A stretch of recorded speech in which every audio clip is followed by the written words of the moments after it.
Hello everyone, जय हिंद। चलिए, जैसे कि आज हम लोग स्टार्ट करते हैं इस पार्ट में ब्रह्मांड का बहुत अच्छे लेक्चर लेकर मैं आया हूँ सभी लोगों के लिए दोस्तों। और आज हम लोग बहुत कुछ सीखेंगे इस वीडियो में। My dear friends and my students, जो भी हमारे वीडियोस को देख रहे हैं, बहुत बहुत धन्यवाद कि आप लोग बहुत अच्छे व्यू दे रहे हैं, कुछ अच्छे कमेंट्स भी आ रहे हैं। हालांकि मेरा इस चैनल बहुत अभी रिसेंटली स्टार्ट किया गया है, लेकिन फिर भी आप लोग का जितनी सपोर्ट है, जहाँ तक सपोर्ट आ रहा है, उस सपोर्ट से मैं 100% अपने आप को सेटिस्फाइड करता हूं। तभी तो आप लोग के लिए इतना मेहनत करता हूं कि आप लोग के लिए अच्छे अच्छे कंटेंट लेकर आऊं और अच्छे अच्छे टॉपिक्स को समझाऊं, ताकि मुझे यूट्यूब से जो आज रिस्पांस मिल रहा है वो रिस्पांस मुझे देखने को मिले। क्योंकि लोग तो पैसे कमाते हैं, नाम कमाते हैं, हमने तो परिवार कमाया है। चलिए, आज हम लोग स्टार्ट करते हैं अगले चैप्टर पर, अगले टॉपिक पर। तो सबसे पहले आज हम लोग स्टार्ट करने जा रहे हैं स्टार्स के बारे में। जैसे कि मैंने पिछले वीडियो में आपको कहा था कि हम लोगों ने पिछले वीडियो में पढ़ा था, क्या पढ़ा था? गैलेक्सी के बारे में, ठीक है, मंदाकिनीज के बारे में जाना था हम लोगों ने। वहां पर हम लोगों ने निहारिका के बारे में जाना था। वहां पर हम लोगों ने बहुत ऐसे रिसर्च के बारे में समझा था, डार्क मैटर, डार्क एनर्जी, सारी चीजों की हम लोग चर्चा की है। आज हम लोग चर्चा करने जा रहे हैं स्टार के बारे में। स्टार का फॉर्मेशन क्या होता है, स्टार किस तरह से विस्फोट करता है, स्टार किस तरह से दिखता है। एक मन में सवाल आया दोस्तों कि हम लोग अक्सर कहते हैं तारा टूटा। देखो तारा टूटा, कुछ मांगो बैठकर। हम लोग तो इंडियन है, हर चीज से मांगने में ही रहते हैं। तो कहीं ना कहीं क्या सच में तारा टूटता है? क्या सच में तारा टूटकर नीचे गिरता है? और हम जो उसको देखकर मांगते हैं अपनी दुआओं पर कि भगवान ये कबूल हो जाए, ये मुझे मिल जाए, ये ऐसा कुछ हो जाए, क्या रियल में ऐसा होता है? तो आज हम लोग इसी पर पर्दा हटाएंगे और आज हम लोग स्टार का जबरदस्त कॉन्सेप्ट को लेकर हम लोग समझेंगे। चलिए, सबसे पहले हम लोग बात करते हैं किस पे? स्टार पर। तो ये स्टार होता क्या है, सबसे पहले समझते हैं। आकाश गंगा के घूर्णन से ब्रह्मांड में विद्यमान गैसों का मेघ प्रभावित होता है। समझिए इसको। जब हम लोग ब्रह्मांड का घूर्णन को समझेंगे, आकाश गंगा के घूर्णन को जब ब्रह्मांड में समझेंगे, तो वो जब गतिशील में होता है ना, तो इससे क्या होता है कि ब्रह्मांड में बहुत सारे गैस प्रोड्यूस होते हैं, ठीक है। और ये गैस का ना एक बादल बन जाता है, मेघ बादल बन जाता है। जो मेघ प्रभावित हो जाता है और परस्पर ये गुरुत्वाकर्षण के कारण, याद रखें ग्रेविटी के कारण, ठीक है, उसके केंद्र में नाभिकीय संलयन होता है। ये नाभिकीय संलयन आप लोगों ने फिजिक्स में पढ़ा होगा, इसको कहते हैं हम लोग न्यूक्लियर फ्यूजन, ठीक है। न्यूक्लियर फ्यूजन शुरू हो जाता है और वह हाइड्रोजन से हीलियम में बदलने की प्रक्रिया प्रारंभ हो जाता है। चलिए, थोड़ा सा मैं प्रैक्टिकल समझाता हूं आपको। देखिए, ये मेरा स्टार है, ये मेरा स्टार है, ठीक है। अब ये स्टार जो है ना, ये स्टार बनने की प्रक्रिया क्या है, ये स्टार बनता कैसे, समझिएगा। यानी आकाश गंगा का जो हम लोग ब्रह्मांड में घूम रहा है, इससे ना आप लोग का ब्रह्मांड में एक गैस का, ठीक है, मेघ प्रभावित होता है, ये गैस बनता है। और गैस जो है वो परस्पर गुरुत्वाकर्षण के कारण, इसमें ग्रेविटी का न्यूक्लियर फ्यूजन लगने का कारण वो क्या होता है कि हाइड्रोजन जो है वो हीलियम में बदलना शुरू हो जाता है, वो चेंज होना शुरू हो जाता है, वो बदलना शुरू हो जाता है। और जब हाइड्रोजन हीलियम में बदलना शुरू होता है, प्रारंभ होता है, तो इसी अवस्था को हम लोग तारे के रूप में देखते हैं, जो वह आगे जाकर तारा बन जाता है, ठीक है। आगे बढ़ते हैं हम लोग। तो सुनिएगा, इस स्टार में केंद्र का हाइड्रोजन समाप्त होने के कारण तारे का केंद्रीय भाग संकुचित व गर्म हो जाता है। अब समझिएगा, अब ये जो हाइड्रोजन हीलियम में बदल रहा है, तो एक समय तो आएगा ना कि हाइड्रोजन जो है वो समाप्त होने लगेगा, खत्म होने लगेगा। तो जब हाइड्रोजन समाप्त होने के कगार पे आ जाएगा, तो इसका जो केंद्र है, सेंटर पॉइंट पर, वह संकुचित हो जाता है, वह संकुचित हो जाएगा और वो बहुत ज्यादा गर्म हो जाता है, ठीक है, बहुत ज्यादा गर्म हो जाता है। और जब गर्म हो जाता है तो इसके बाद, लेकिन एक बात याद रखिएगा, जब इसके सेंटर पॉइंट संकुचित होकर गर्म होने लगेगा, लेकिन इसकी जो बाहर की परत है, ये बाहर वाला, समझिएगा, ये बाहर वाला जो परत है, इसमें अंततः हाइड्रोजन से होकर, याद रखिएगा, हाइड्रोजन से होकर लाल रंग का दिखाई पड़ने लगता है वो बाहरी सतह पर। ये जब पूरा गर्म होकर हाइड्रोजन से क्या होता है, लाल रंग में वो दिखाई पड़ता है, जो धीरे धीरे तारा ठंडा होकर लाल रंग में दिखाई पड़ता है। अब ये जो संकुचित और गर्म हुआ है ना, वो धीरे धीरे ठंडा होने लगता है और ठंडा होने के पर क्या होता है कि वो ठंडा होकर वो लाल रंग में कन्वर्ट हो जाता है, जिसे हम लोग, याद रखिएगा, रक्त दानव यानी कि रेड जाइंट्स के नाम से जानते हैं। उसे रेड जाइंट भी कहा जाता है। समझ के प्यारे दोस्तों, यानी कि हम लोगों ने इसमें क्या समझा कि तारा का जो सेंटर पॉइंट है वो हाइड्रोजन समाप्त होने का कारण क्या होता है कि उसके केंद्र भाग संकुचित होता है और धीरे धीरे संकुचित होने पर वो गर्म होने लगता है और उसकी बाहरी सतह पर हाइड्रोजन जो है वो गर्म होने के कारण फिर धीरे धीरे वो ठंडा होता है और ठंडा होकर वो लाल रंग में दिखाई देने लगता है, जिस प्रक्रिया को हम लोग क्या कहते हैं, रेड जाइंट कहते हैं, यानी कि रक्तदानव कहते हैं। चलिए, आई होप सो कि आपको इतनी बात समझ में आई होगी। आगे बढ़ते हैं। वामन तारे यानी कि ड्रॉप स्टार्स क्या होते हैं? देखिए, आप लोगों ने बहुत बार देखा होगा कि ड्रॉप प्लैनेट होते हैं, तो उसी तरह से कुछ ड्रॉप स्टार्स भी होते हैं, यानी वामन। वामन का मतलब होता है छोटा, वामन का मतलब होता है बौना। याद रखिएगा, इसको परफेक्ट मीनिंग में समझा दे रहा हूं। तो ये जो वामन तारे हैं यानी कि ड्रॉप स्टार है, इसकी क्या कारण है सर, समझिएगा। जिन तारों का प्रकाश सूर्य के प्रकाश से कम हो जाता है, जिन तारों का प्रकाश सन की प्रकाश की तरह नहीं होता है, वो उससे कम हो जाता है, ठीक है, तो वे वामन तारे कहलाते हैं, यानी कि उसको हम लोग ड्रॉप स्टार कहते हैं। ठीक है, आगे बढ़ते हैं और हम लोग आते हैं युग्म तारे पर। युग्म तारे को हम लोग कहते हैं बाइनरी स्टार। बाइनरी स्टार क्या होता है समझिएगा। गुरुत्वाकर्षण से आपस में बंधे तारे जिनमें एक तारा सामान्यतः दूसरे की अपेक्षा मंद हो जाता है, उसे युग्म तारे कहते हैं। मतलब क्या हुआ सर? देखो, अब आप समझो, हमारी गैलेक्सी में कितने सारे तारे हैं, बहुत सारे तारे हैं। यहाँ तारा है, उसके बाद आपका यहाँ तारा है, यहाँ तारा है, बहुत तरह का तारा है। लेकिन सारे तारे में ना कंडीशन क्या है समझिए, इसके जो एक कंडीशन लागू हुआ है, जिस तरह से ये खड़ा है, ये कारण क्या है, तो वह है गुरुत्वाकर्षण के कारण। हालांकि मैंने आपको स्टार्टिंग वीडियो में ही समझाया था कि स्पेस पे गुरुत्वाकर्षण 0 डिग्री होता है, लेकिन मैंने फिर भी आपको डार्क मैटर में यह बात कहा था कि कुछ ना कुछ तो ऐसी चीजें हैं जो गुरुत्वाकर्षण की थ्योरी को वहां पर हम लोग लागू कर सकते हैं, ठीक ना, कुछ बातें तो हैं। तो हम लोग यहां पर वही समझेंगे, गुरुत्वाकर्षण से ये क्या होता है कि जो आपस में बंधे होते हैं, मतलब एक दूसरे से अट्रैक्ट कर रहे हैं, ठीक है, और जिनमें से तारा जो सामान्यतः दूसरे की अपेक्षा में डीम हो जाता है, मंद का मतलब होता है डीम होना, धुंधला हो जाना, ठीक है, वो उसी तारे को हम लोग युग्म तारे कहते हैं। उसी को हम लोग क्या कहते हैं, तो बाइनरी स्टार कहते हैं। क्लियर हुआ? आगे बढ़ते हैं। आगे है नोवा। ये नोवा क्या होता है सर? एक होगा नोवा, दूसरा होगा सुपरनोवा, ठीक है। इन दोनों को समझते हैं हम लोग। देखिए, कभी कभी एक धुंधला तारा अत्यधिक चमक के कारण या चमक के साथ अचानक दिखाई देता है। अब लोग ना कभी कभी इस चीज को नोटिस कीजिएगा कि कभी कभी कोई तारा ऐसा होता है जो वो धुंधला है, लेकिन वो अचानक से उसमें क्या होता है ना, उसमें लाइट आता है, अचानक से लाइट आना शुरू हो जाता है, ठीक है, तथा बाद में अपने मूल स्तर पर वापस मंद पर आ जाता है। कहने का तात्पर्य क्या है, देखिए, मान लेते हैं ये स्टार ना अभी ये डीम है। डीम का मतलब इसमें प्रकाश बहुत कम है, तो प्रकाश कम है, लेकिन इसमें ऐसा क्या होता है कि ये स्टार है, ये स्टार अचानक बहुत लाइट करता है, और लाइट करने के बाद फिर वापस वो उसी कंडीशन में खड़ा हो जाता है, यानी कि फिर वो उसी तरह से आकर डीम हो जाता है, उसी तरह से आकर ये क्या होता है, तो वो मंद हो जाता है। इसी प्रकार के तारे को हम लोग नोवा तारा कहते हैं, नोवा कहते हैं। आगे बढ़ते हैं और हम लोग देखते हैं, अगला है सुपरनोवा। सुपरनोवा क्या होता है समझिएगा। देखिए, सुपरनोवा को समझने के लिए आपको एक बार फिर से मैं आपको यह कंडीशन को समझा देना चाहता हूं आकाशगंगा के स्टार के बारे में। देखिए, हम लोगों ने यहां पर क्या देखा कि गंगा के घूर्णन से ब्रह्मांड के विद्यमान गैसों का मेघ बनता है, और उस गैस में ही हम लोग जानते हैं गुरुत्वाकर्षण के कारण, ठीक है, उसके केंद्र पर न्यूक्लियर फ्यूजन में क्या होता है कि हाइड्रोजन हीलियम में, ठीक है, ट्रांसफर होने लगता है, वो उसमें बदलना शुरू होता है, ठीक है।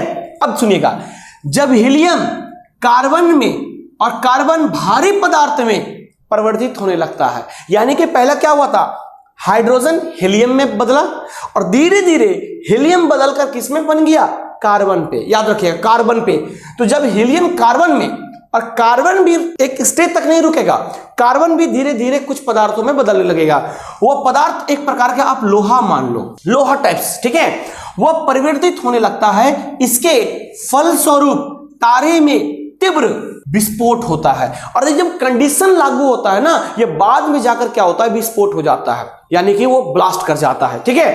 तो इसी कंडीशन को हम लोग सुपरनोवा के नाम से जानते हैं, इसकी संज्ञा देते हैं, यानी इसे सुपरनोवा कहते हैं। बात समझ पाया? एक बार फिर से हम समझा देते हैं कि जब हमारे ब्रह्मांड के, है ना, ब्रह्मांड में आकाशगंगा का घूर्णन शुरू होता है, तो आकाशगंगा के घूर्णन में हम लोग जानते हैं कि इसमें से बहुत सारे गैस, ठीक है, वो क्या होता है, गैस का मेघ बनता है, यानी बादल बनता है, और वो बादल में याद रखना, गुरुत्वाकर्षण के कारण, बादल गुरुत्वाकर्षण के कारण, ठीक है, वो क्या होता है, हाइड्रोजन जो है हीलियम में कन्वर्ट होने लगता है, हाइड्रोजन हीलियम में जाने लगता है और धीरे धीरे हीलियम जो है ना वो बदल कर किस में आ जाता है, कार्बन में आ जाता है। कार्बन भी थोड़ा अपने एक्सिस को हटाता है और कार्बन से भी धीरे धीरे बदल कर किस में आ जाता है, भारी पदार्थ में आता है। और वो भारी पदार्थ जो होता है ना, जैसे कि हम लोग लोहा की तरह मान सकते हैं, वो धीरे धीरे वो परिवर्तित होने लगता है। जो एक समय ऐसा आता है जो वो तारा है ना वो बहुत तीव्र से वो क्या होता है, विस्फोट कर जाता है, जिसको हम लोग सुपरनोवा के संज्ञा देते हैं। और आपको मैं एक बात बता देना चाहता हूं कि सुपरनोवा जब विस्फोट करता है ना तो इसके जो मैग्नीट्यूड है वो 20 से अधिक हो जाता है। याद रखिएगा, 20 से अधिक हो जाता है इसके मैग्नीट्यूड। किस पर? सुपरनोवा पर, ठीक ना। वो मैग्नीट्यूड 20 से अधिक होने का कारण भी हम लोग इसको सुपरनोवा का संज्ञा को प्रदान करते हैं। चलिए तो आगे बढ़ते हैं हम लोग, और आगे हम लोग देखते हैं क्या, श्वेत वामन। श्वेत वामन क्या होता है, इसको हम लोग हिंदी में कहते हैं, अंग्रेजी में कहते हैं व्हाइट ड्वार्फ। देखिए, यदि तारों का द्रव्यमान, तारों का जो मास, द्रव्यमान का मतलब हम लोग यहां पर करेंगे मास, याद रखिएगा आप लोग, मास, यानी कि यदि तारों का द्रव्यमान 1.4 कितना हो जाए, 1.4, ठीक है, जहां सूर्य का द्रव्यमान से कम होता है। अब एक बात समझिए आप लोग, ये मैंने क्या कहा, स्टार का द्रव्यमान लगभग 1.4। अगर आप सूर्य के द्रव्यमान से, सूर्य के जो द्रव्यमान है, जो मास है, अगर उससे वो कम हो जाता है तो अपनी नाभिकीय ऊर्जा को खोकर, उसके जो न्यूक्लियर एनर्जी है उसको खोकर, ठीक है, वो क्या होता है, श्वेत वामन में बदल जाता है। तो सर कितना, तो हम लोग सन के टॉपिक तो अभी पढ़े नहीं है, सन के टॉपिक आएंगे तो मैं बताऊंगा। यानी कि सन का अगर मास को देखा जाए तो लगभग हम लोग सन, मैं बता देता हूं थोड़ा सा, सन को अगर मास को देखा जाए तो कितना होगा, 1.989, ठीक है, टू द पावर 1030 kg, यानी कि इतना सन का वेट है। इससे जब घट जाएगा स्टार का मास तो लगभग उसी स्टार को हम लोग क्या कहेंगे, श्वेत वामन कहेंगे, उसी को हम लोग आपका व्हाइट ड्वार्फ कहेंगे। समझ गए बात को? देखिए, तो आपको अगर ये बात नहीं समझ में आ रही है तो मैं आपको इसको शुद्ध हिंदी में समझाता हूं कि सन का जो मास है वो कितना है। तो एक बात याद रखिएगा, 19891, अब इसमें 17 जीरो लगा दीजिए, ये है आपका पूरा सन का मास, ठीक है। तो आगे बढ़ते हैं हम लोग, अगर इतना से घटकर इतना हो जाए तो समझ लीजिएगा उसी तारे को क्या कहते हैं हम लोग, श्वेत वामन लगाते थे, ठीक है।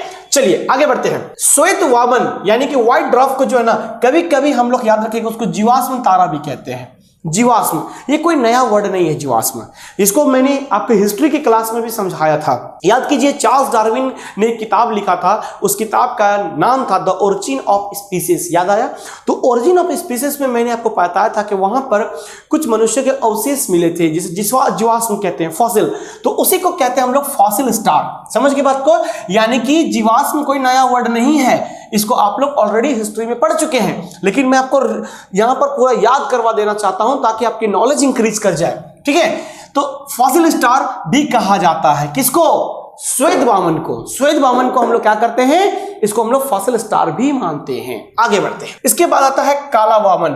काला वामन क्या होता है समझिए, इसको कहते हैं ब्लैक ड्वार्फ। तो ब्लैक ड्वार्फ जो होता है ना, जब श्वेत वामन ठंडा हो जाता है तब वह काला वामन में परिवर्तित हो जाता है, बस सिंपल सा बात है। यानी कि ये कंडीशन श्वेत वामन से आया है कि अगर श्वेत वामन का जो आपका श्वेत वामन जो तारा है, ठीक ना, वो जैसे ही वो ठंडा हो जाता है तो वह काले में कन्वर्ट हो जाता है, यानी कि ब्लैक में कन्वर्ट हो जाता है, ब्लैक ड्वार्फ में कन्वर्ट हो जाता है, जिसे हम लोग काला वामन कहते हैं। चलिए आगे आता है न्यूट्रॉन तारा।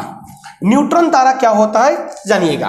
देखिए, सुपरनोवा में जो विस्फोट हुआ था, सुपरनोवा जो मैंने अभी थोड़ी देर पहले बताया था आपको, ठीक 5-10 मिनट पहले, तो सुपरनोवा में जो विस्फोट होता है, उस विस्फोट होने के कारण, ठीक है, उसमें से बिखरे हुए जो न्यूट्रॉन है, न्यूट्रॉन युक्त, याद रखिएगा, जितना भी निकलता है ना, उसको हम लोग स्टार मैटर भी बोलते हैं। मैटर का मतलब क्या होता है, हर वो पदार्थ, ठीक है, जो विस्फोट होने पर निकलता है, तो वो पदार्थ, ठीक है, न्यूट्रॉन तारा कहलाता है, ठीक। यानी सुपरनोवा में जो विस्फोट होने के बाद जो मैटर्स निकलने लगते हैं उसी को हम लोग क्या कहते हैं, न्यूट्रॉन तारा कहते हैं। चलिए इसके बाद आता है बहुमल तारा या बहुल तारा, आई एम सो सॉरी, बहुल तारा।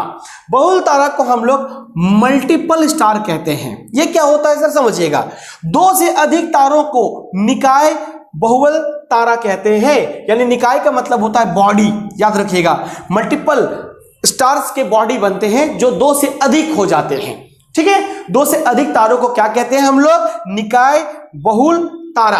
आगे बढ़े, चलिए आते हैं हम लोग पल्सर। सर तो पल्सर हम लोगों ने बहुत चलाते हुए देखा है, यहाँ पल्सर तारे के बारे में पढ़िए। पल्सर, घूमते हुए न्यूट्रॉन तारा को पल्सर कहते हैं। अभी मैंने बताया न्यूट्रॉन तारा क्या होता है, ठीक है। तो न्यूट्रॉन तारा क्या होता है? सुपरनोवा से विस्फोट होने के बाद जो मैटर्स निकलते हैं उसे सुपरनोवा कहते हैं, सॉरी न्यूट्रॉन कहते हैं। अब जो न्यूट्रॉन जो सर घूर्णन पर आ जाए, ठीक है, उस तारे को ही हम लोग क्या कहते हैं? पल्सर कहते हैं, जिसमें विद्युत चुंबकीय तरंगे छोड़ते हैं। यानी कि जब वो आपका न्यूट्रॉन तारा जब वो घूमना शुरू होता है तो उसमें विद्युत है ना चुंबकीय तरंगे, इसको अंग्रेजी में बोलेंगे इलेक्ट्रोमैग्नेटिक वेव्स, ये छोड़ना शुरू करते हैं, ठीक है। तो इसी को हम लोग क्या कहते हैं? तो इसी को हम लोग पल्सर कहते हैं, याद रखिएगा। आगे बढ़ते हैं, अगला है मेरा कृष्ण विवर, यानी कि बहुत इंपॉर्टेंट पॉइंट, जिसको आप लोग ब्लैक होल के नाम से भी जानते हैं। तो ब्लैक होल क्या होता है, समझिए इसको। तो ब्लैक होल के बारे में बड़े बड़े विद्वानों ने बहुत कुछ बोले। अभी हम लोगों ने देखा कि एक बहुत बड़े साइंटिस्ट हमारे, ठीक ना, बीच से चले गए, तो उन्होंने भी ब्लैक होल के बारे में बहुत कुछ कहा था। तो ब्लैक होल, तो जब किसी तारे का अंत होता है तब उसका भार सूर्य से 3 गुना अधिक हो जाता है। सुनकर अजीब लगेगा कि कोई भी स्टार, समझिएगा, कोई भी स्टार जब वह उसका अंत नजदीक आ जाता है ना, तो उसका जो वेट मास है, वेट है, वो वेट जो है ना लगभग इससे 3 गुना ज्यादा हो जाता है। 3 गुना ज्यादा किससे? सन का। तो सन का जो वेट होता है ना, उसका 3 गुना वो हो जाता है जब उसका अंत नजदीक आ जाता है। निपात होने के बाद, निपात का मतलब होता है कोलैप्स, कोलैप्स होने के बाद, ठीक है, यह संघन यानी कि डेंस हो जाता है, ठीक है। और यह इतना निपात हो जाता है, यानी इतना कोलैप्स हो जाता है कि इसका प्रकाश भी इसका गुरुत्व से निकल नहीं पाता है। मतलब ये जब कोलैप्स होने के बाद, जब इसको आप गौर से समझिएगा स्टार को, तो इसमें से क्या होता है ना कि गुरुत्व के कारण इसके जो लाइट है ना, इससे वो निकल नहीं पाता है, ठीक है। वो निकलने में इसको बहुत प्रॉब्लम होता है। इस प्रकार का अंधक्षेत्र हो जाता है। अंधक्षेत्र का मतलब होता है ब्लाइंड एरिया, वो ब्लाइंड एरिया में बन जाता है और इसको देखा नहीं जा सकता है। क्यों? इसको देख नहीं सकते आप, ठीक है। जैसे हम लोग ब्लैक होल कहते हैं। अमेरिका के एक बहुत बड़े भौतिक शास्त्री थे, बहुत बड़े फिजिक्स के आपका साइंटिस्ट थे, जिनका नाम था जॉन व्हीलर। जॉन व्हीलर ने 1967 को इस धरती में पहला वो व्यक्ति थे जिन्होंने ब्लैक होल शब्द का प्रयोग किया था। बात को समझ में आया? यानी कि अमेरिका के एक बहुत बड़े साइंटिस्ट थे भौतिक शास्त्र, जिनका नाम था जॉन व्हीलर, ने 1967 में सबसे पहले ब्लैक होल का शब्द का उन्होंने प्रयोग किया था। आगे आते हैं हम लोग चंद्रशेखर सीमा, यानी कि चंद्रशेखर सीमा क्या होता है? तो चंद्रशेखर सीमा को हम लोग कहते हैं चंद्रशेखर लिमिट। ये क्या होता है समझिए। ये एक हमारे भारत में एक साइंटिस्ट है जिनका नाम था खगोलवाद थे, जिनका नाम था सुब्रमण्यम, ठीक है, चंद्रशेखर।